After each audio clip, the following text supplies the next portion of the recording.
nós estamos hoje conhecendo, tendo a oportunidade de conhecer como funcionam, como trabalham escolas bilíngues e escolas internacionais. Eu achei interessante que eu estava começando nesse intervalo. Deixa eu aproveitar até um momento, antes da gente entrar no tema proposto para esse terceiro bloco, sobre essa distinção. Há uma diferença entre escola bilíngue e escola internacional? Is there a difference between a bilingual school and an international school? Yeah, I think, What would be the difference? yeah, maybe Mara can speak better to this, but I think as an international school, we're really trying to cater to students who are international, who are trying to replicate their educational experience overseas here. Como uma escola internacional, nós estamos provavelmente atendendo, o nosso foco são alunos internacionais e nós tentamos, então, reproduzir aqui no Brasil a mesma experiência educacional que eles teriam se estivessem nos seus países de origem. And I feel like maybe a bilingual school might be bringing a taste of the international aspect into the school. Já a escola bilíngue é uma escola que está radicada no Brasil, mas que traz, tenta reproduzir um pouco, trazer esse tempero ou essa presença também desse sistema e da língua, sobretudo, na educação da criança. Right. Entendi. Tá certo. Bem, nós temos perguntas. Deixa eu logo colocar o que eu tinha colocado, aí a gente termina com as perguntas. Como é que essa questão, então, que elementos vocês trabalham para introduzir, tipicamente, só descrevendo rapidamente, tipicamente, como é a experiência educacional, digamos, diária, ou semanal, ou mensal que vocês desenvolvem, Mara, para introduzir esses elementos que vocês mencionaram, da cultura, da dança, da música, da alimentação, desse convívio que reproduz essa experiência?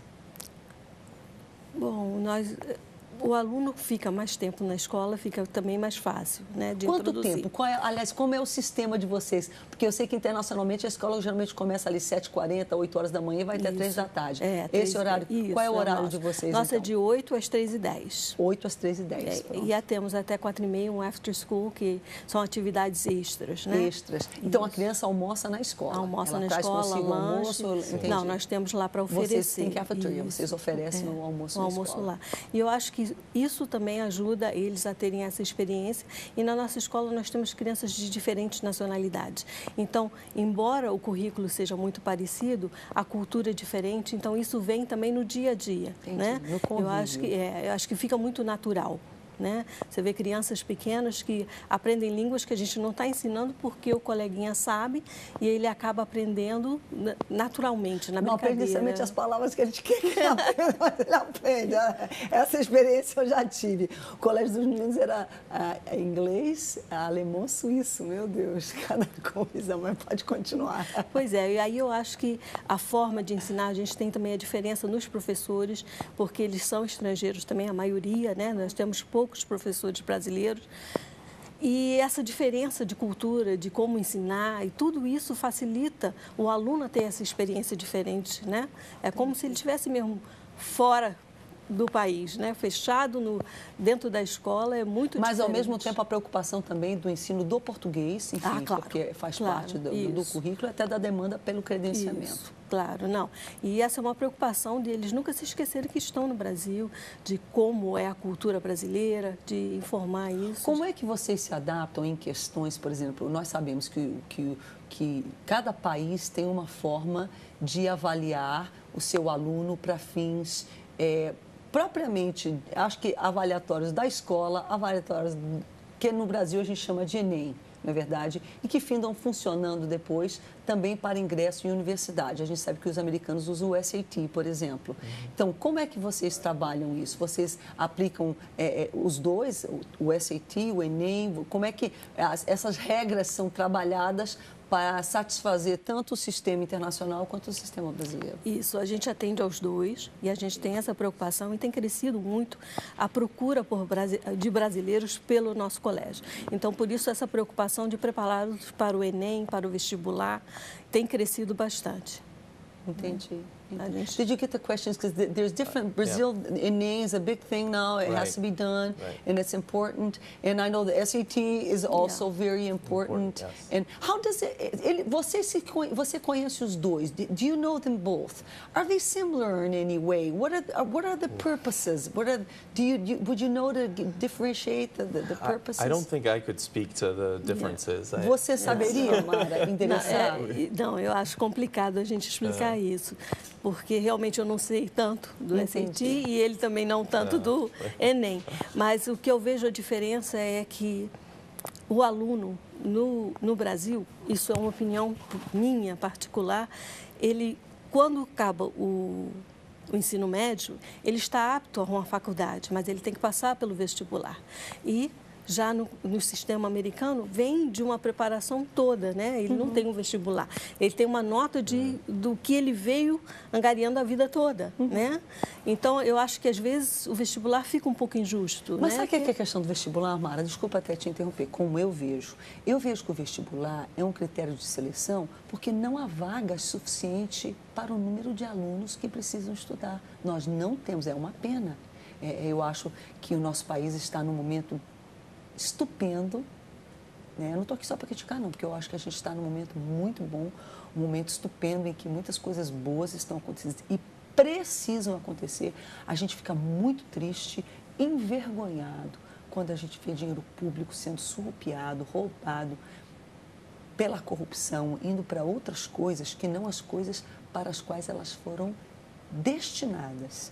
Então, eu acho que, por exemplo, o recurso financeiro não é o problema do Brasil, mas o recurso não chega, então daí se cria um problema, entendeu? Agora, o problema é que não há universidades, não há faculdades suficientes para atender os alunos que terminam o ensino médio. Então, se criou um critério de avaliação para escolher quem vai entrar. Na América, há junior colleges tem, I'm explaining to her that the situation with Brazil is we don't have enough colleges for the students. So an evaluation is done not just to evaluate so you can choose the better students, so you can say the best students, not the better students, the best students. Sorry about that. You please correct me now. Oh my goodness. But, you know, so that you can say, oh, this is a prestigious school, so we only have, you know. No, the thing is there are not enough college, what would be the names? Não há vagas. Enough. Yeah, spaces. Spaces, okay, the practical word, there's not enough spaces for the students. So that is the reason. Now, in the States, of course, education is paid for. Está melhorando no Brasil porque tem a educação, começa a ter muita faculdade paga. In that sense, though, education is very expensive, superior education in the States. É muito, tem um detalhe, nos Estados Unidos tem vaga o suficiente, mas a educação é muito, muito cara. É isso mesmo. Is that it? Yes, and when you look at the differences through the university in the United States, public and private are almost flipped as far as how they're perceived, and here it's a different system. I think also in the a percepção que se tem de faculdade ou universidade, melhor dizendo, pública e privada nos Estados Unidos é o contrário da do Brasil. É um pouco diferente. And as far as taking, we would consider the vestibular a high-stakes test. Everything rides and is important with that test. In the U.S., the admissions in college is changing to say, what were your grades in high school? What did you do extracurricular? Are you an artist? Do you have other interests? Para entrar numa universidade, para começar, as universidades particulares, porque aqui as públicas são valorizadas e as particulares são desvalorizadas. Na América, as particulares são as valorizadas e as públicas são menos valorizadas.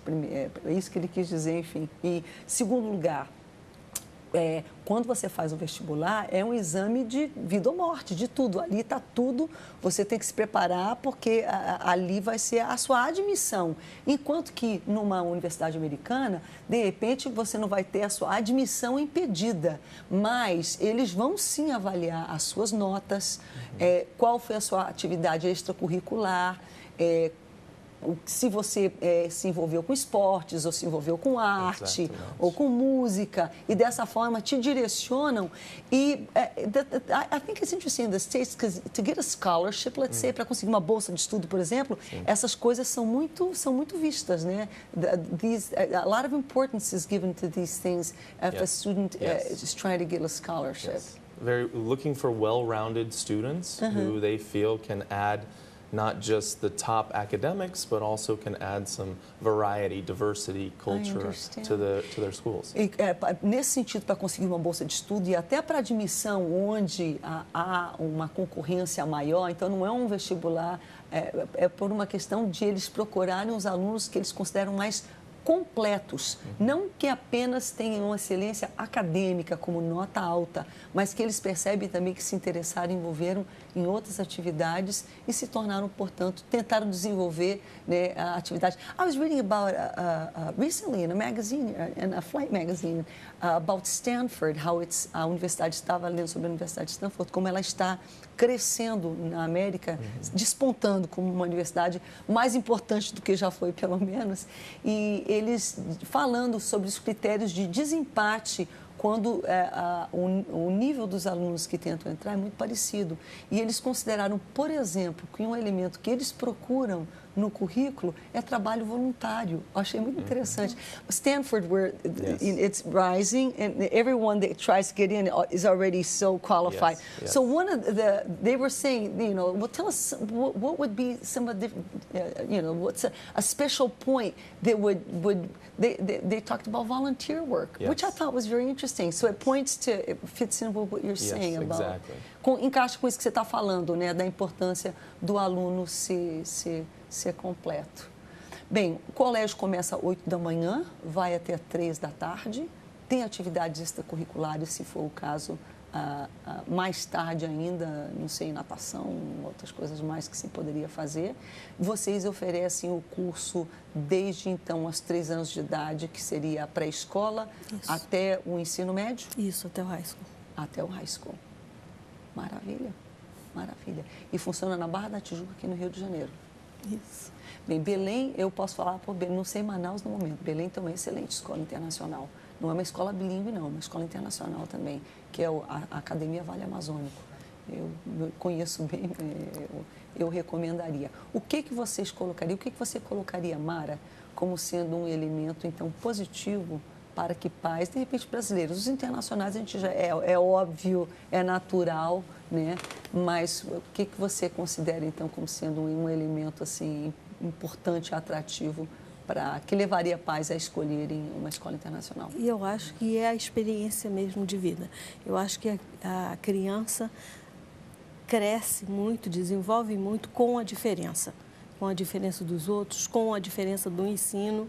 Eu acho que dá a ela uma oportunidade de abrir horizontes. Eu acho que... Deixa, eu só tenho 2 minutos, eu vou fazer uma pergunta perigosa. I'm going to be kind of a dangerous question, so I only have 2 minutes left. But it's just something that occurred to me. It's something that's starting to be a lot discussed in Brazil. It's called meritocracia in Portuguese. It's got to do with merit. How do you say meritocracia in English? Merit-based, I think. Yeah, merit-based. Okay, yes. Meritocracy, which cross power and merit, or the power of merit. Okay, I see that's something very instilled in the American culture and in American education. Is that important to you? Because it's something that I'm not saying that it's not. I think it's important in any culture, but there are cultures where there's a lot more competition. Almost too much sometimes in some cultures. How is that for you guys? Como é que essa questão da competição, porque a gente sabe que a questão do médico, ela finda envolvendo também essa desenvolver na criança, né, essa atitude de estar acostumada a competir e a ir atrás. I think there's plenty of competition to get into the best schools, but I think there's a lot more options to get, like you mentioned earlier, junior colleges. There's a lot of options so that there are spaces. There's spaces for everyone. So when there's space for everyone to succeed, then you don't have too much competition because there's a place for everyone Entendi. to fit É in. interessante a resposta dele. Sabe, todo mundo fala que a meritocracia, a competição é tão forte na escola americana. É e não é. Não é no sentido de que se há espaço e oportunidade para todos, que no caso dos Estados Unidos, por exemplo, tem os junior colleges, que é um college, gente, que de repente ele oferece os primeiros 2, 3 anos e ele dá a base educacional para qualquer área de estudo que o aluno depois escolha ir. Então, ele é uma oportunidade mais barata que permite o aluno, ao sair do ensino médio, já iniciar a universidade e fazer as matérias básicas. Claro que se ele vai para exatas ou ele vai para biológicos, ali meio que já tem que começar a escolher. Mas é um intermediário que finda oferecendo a oportunidade. Então, o fato de haver oportunidade, digamos assim, diminui um pouquinho aquilo que seria considerado uma competição exacerbada. Bem respondido. Saiu. A gente vai ao intervalo, eles voltam se despedindo. Eu quero agradecer nesse momento aos nossos semeadores, aos nossos telespectadores e a você que liga para a gente, que manda um recadinho, um e-mail para a gente, sugerindo temas. Faça isso. O maior prazer a gente trazer para cá e debater o tema que você pede, que você sugere. E a gente volta já já para encerrar.